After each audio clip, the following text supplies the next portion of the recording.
Good morning, everyone. Welcome to our 2018 kickoff of wildland fire season.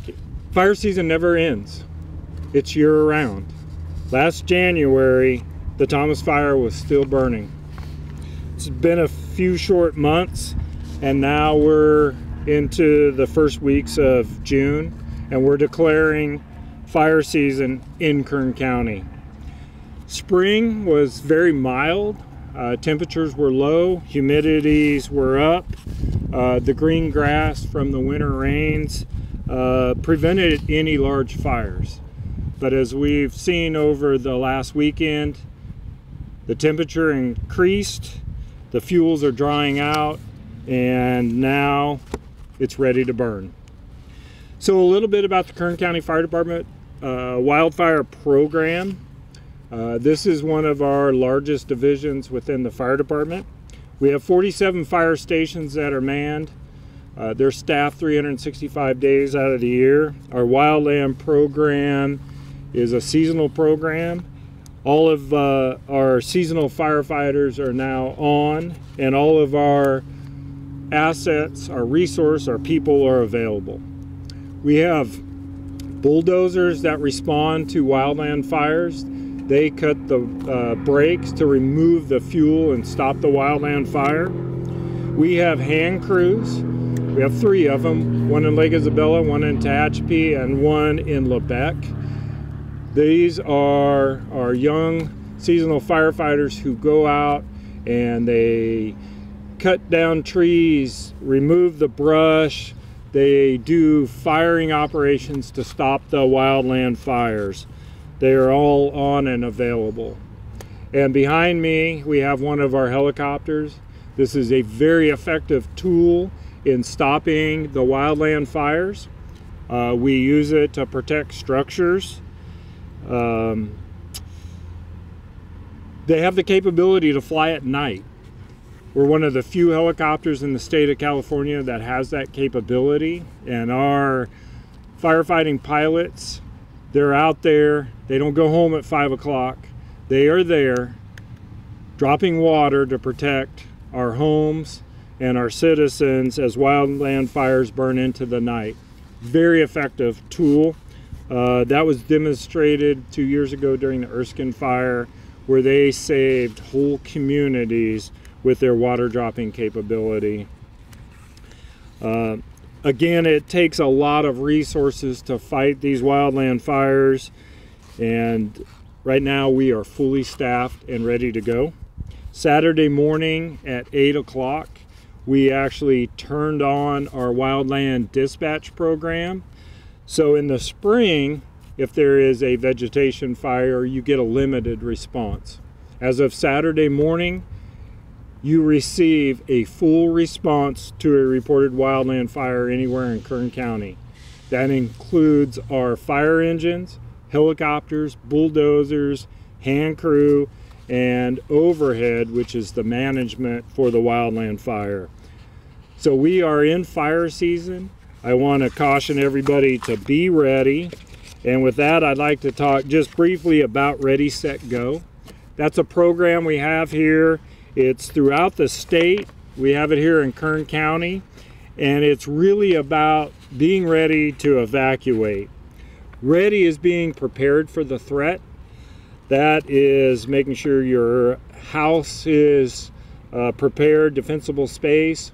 You have an evacuation kit that includes your medicines. You have a plan for your pets, and that way you're ready for when that wildland fire occurs.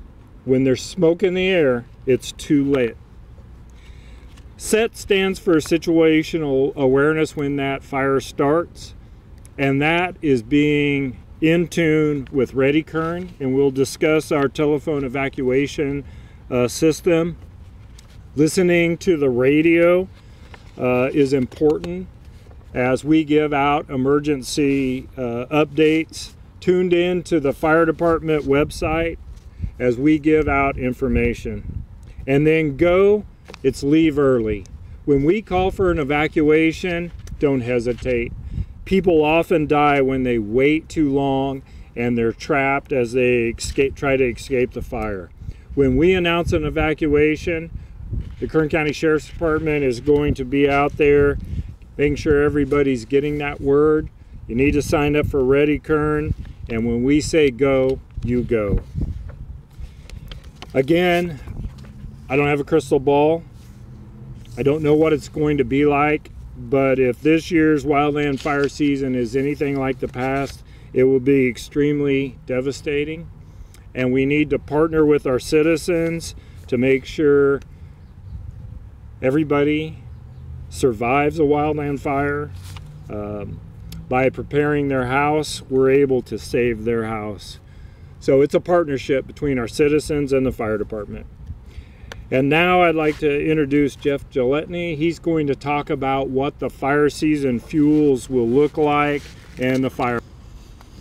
Good morning, everybody. So this past winter was a fairly typical rainfall winter for Bakersfield, which means it was pretty dry, but there's just enough moisture to make the grass grow. So we have some fine fuels out there. Now it's 100 degrees. The stuff is dried out. It's fully cured all the way up to the higher elevations, and it's just going to get drier and drier here as we go on. So it's ready to carry fire. And above the grass, you get into the brush areas, and the brush moisture is kind of typical for this time of year, but there's still a large component of dead and dying brush in there from the drought. So that brush will carry a fire more rapidly than it has in a typical year. And then above the brush, you get in the timbered areas, and of course there's still a lot, millions of dead trees up there, and that's going to continue for several more years. And the trees not only are a fuel threat because they're dry, but they're also becoming a physical threat now. They've been dead several years. They're really unstable. It's a threat to the crews. They fall real easy. The dozer bumps a tree and it just comes down on top of it real easy. The downdraft from a helicopter also can knock it down. And also the trees are all just kind of jack-starred on the ground now and getting more and more falling all the time. So it's a hazard for our firefighters to get in there and work among that kind of stuff. But so it's a typical year as far as precipitation and fuels, but there's still some added hazards kind of result of the drought. So it could be a difficult year. As I've said, it takes a team of Kern County firefighters to prepare for wildland season. I'd like to introduce Battalion Chief Steve Pendergrass. He's going to talk about our hazard reduction program, and that is the most effective partnership that we have with our citizens as they prepare their house to survive a wildland fire. Good morning, Steve Pendergrass, Fire Plans Battalion Chief. One of my responsibilities is the hazard reduction program and making sure that we can maintain that community partnership. Part of the partnership is the community's response, and what we're looking for from our community partners is that they're going to do their part of hazard reduction and maintaining a safe distance between vegetation that's going to carry fire into the structures, their propane tanks, their fences, any man-made structure. And our goal is to buy time. That time that's created by creating that defensible space around your structure is what we're looking for to get our resources in place to try to make a difference. The more time spent on a structure that hasn't done adequate defensible space is less time fighting the fire, extinguishing the fire, and preventing it from getting to other places. So that community partnership is key toward maintaining the survivability of an entire community. What we're looking for is 100 feet between every house. We're not saying that we want bare dirt. We're just saying that we want to have a place to slow the fire down, to bring it back down to the ground. Ornamental growth is totally acceptable. Grass is beautiful. We all love our grass. Trees that are out, that's perfect. Just make sure we limb them up. If they're leaning over your house, trim them back. Anything over a chimney, pull it back off of there. Any of that drop that falls from the tree on top of your roof, we got to get that off. We got to clear the rain gutters out. We got to do our part as community members to give the fire department a chance to save your house. That's all I got. Thank you. When a wildland fire starts, our firefighters respond immediately to take action. As the fire continues to grow, it often becomes an immediate threat to structures. At that time, we will issue an evacuation order. We use Ready Kern, which is our telephone notification system. At this time, I'd like to introduce Georgiana Armstrong, the Fire Department's Office of Emergency Services Manager, and she's going to talk about our Ready Kern system. Thank you, Chief. in any disaster event, having information is critically important to our constituents, knowing what to do, being aware of threats. And while the fire department will be using all sorts of outreach through the media, through face-to-face, one of our most effective methodologies is using what we call Ready Kern. And Ready Kern is our system that will directly call your phone. We can call your home phone, your cell phone, your work phone. We can send you texts through your cell phone. We can send you emails. It is free to all Kern County constituents. This is funded through the board. It is easy to register. We don't sell your information and we don't spam you. So anytime you get a message from Ready Kern, it is directly related to public safety, and it is our way of quickly notifying our constituents of a dangerous event and advising of actions to take. The easiest way to sign up for Ready Kern is to go to the website, which is www.readykern.com. Or if you would like to speak to someone, you can call the community information line at 211, not 911. This is 211, and they can assist you registering for Ready Kern. Thank you.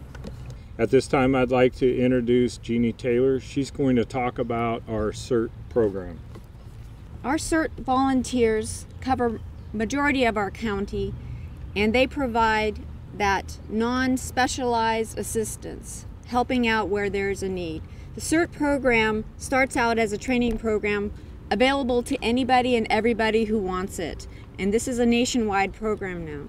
This gives the person basic preparedness and response skills to help themselves and their household in the event of a disaster. If that person chooses and they want to do this for their neighbors, for their community, they can join a team. And this team works with me in order to help the fire department or local law enforcement or local public works, whoever needs a help, to do basic types of assistance. It could be traffic management, it could be manning a roadblock, it could be passing out food to the responders. Anything that needs to be done that doesn't need a professional responder to do it, CERT can help with that. And we invite everybody to come get the training with us so that they have the confidence to help themselves and their family, and if they choose, their neighbors. So that's the team of the Kern County Fire Department that is ready to respond to a wildland fire should one start. And it's going to happen. We've had several small wildland fires this spring, but with the weather changing, becoming hotter, drier, it's windy in the mountain areas. It's just a matter of time before we have a large wildland fire burning through one of our communities. It's incumbent that we're all prepared. And I can assure you the Kern County Fire Department is ready, staffed, and trained to respond to a wildland fire anywhere in the county, or if we should be called to assist anywhere in the state. It's up to the public now to do their part, to do hazard reduction, to sign up for Ready Kern, and be ready to be engaged in case there is a wildland fire that threatens their community or their house. And again, the number one thing somebody can do is to sign up for Ready Kern, and when we evacuate your community, to heed that direction and evacuate immediately. Thank you very much.